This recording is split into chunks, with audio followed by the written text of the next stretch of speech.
Good morning friends. 80 शब्द प्रति minute dictation start. अर्थव्यवस्था की मजबूती के लिए घरेलू उत्पाद का बाहरी बाजार में पैठ बनाना बहुत जरूरी है। इस दृष्टि से भारत पिछड़ रहा है। इसके आयात और निर्यात में काफी अंतर रहा है। इसलिए लगातार मांग उठती रही है कि व्यापारिक घाटा पाटने के लिए निर्यात को बढ़ावा देना चाहिए। यह पहली बार है जब सरकार के घोषित लक्ष्य को प्राप्त करते हुए चालू वित्त वर्ष में निर्यात 400 अरब डॉलर के पार पहुंच गया है। यह ऐसे समय में संभव हो सका है जब दुनिया भर में कोविड महामारी के चलते आर्थिक गतिविधियां शिथिल पड़ी हुई थीं और फिर रूस यूक्रेन युद्ध की वजह से बाहर के बाजार पर संकट मंडराना शुरू हो गया।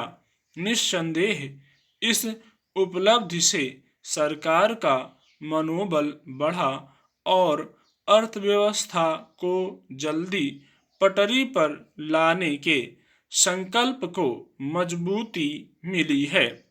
प्रधानमंत्री ने इसे बड़ी उपलब्धि मानते हुए कहा है कि यह आत्मनिर्भर भारत की यात्रा में मील का पत्थर साबित होगा।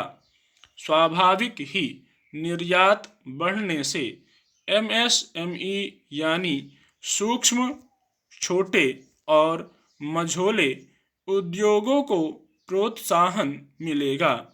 एमएसएमई में बेहतरी का अर्थ है रोजगार के नए अवसर पैदा होना, क्योंकि इस क्षेत्र में सबसे अधिक रोजगार के अवसर हैं। कोरोना महामारी की वजह से हुई पूर्णबंदी ने इस क्षेत्र की बहुत बुरी गत बना दी थी। अब निर्यात बढ़ने से इस क्षेत्र को बल मिलेगा। दुनिया के बाजारों में अभी तक चीन, अमेरिका आदि कुछ देशों का वर्चस्व है। उसे तोड़ना भारत के लिए कठिन बना हुआ था। मगर कोरोना काल में जब दुनिया के बड़े कल कारखाने बंद हुए तो भारत जैसे देशों को उन बाजारों में पैर पसारने की जगह मिल गई।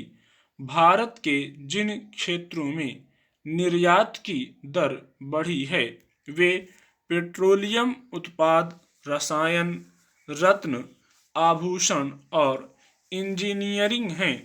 इन क्षेत्रों में रोजगार के अवसर काफ़ी हैं। रत्न के कारोबार में भारत पहले से अग्रणी देशों में शुमार है। इसमें कुटीर उद्योग के रूप में काम करने वाले भी बहुत सारे लोग जुड़े होते हैं। कोविड की वजह से अर्थव्यवस्था में आई मंदी के दौर में सरकार के सामने सबसे बड़ी चुनौती रोजगार के नए अवसर पैदा करने की है। बंदी के दौरान लाखों लोगों के रोजगार छिन गए। एमएसएमई के बहुत सारे कल कारखानों में ताले पड़ गए। उनके पास नए सिरे से कारोबार करने की पूंजी तक नहीं बची। कर्ज का बोझ ऊपर से था। हालांकि आसान शर्तों पर सरकार ने कर्ज की व्यवस्था की थी, पर उद्यमियों की हिम्मत जवाब दे गई थी। इसकी बड़ी वजह थी कि उनके उत्पाद के लिए बाजार नजर नहीं आ रहा था। स्टॉप।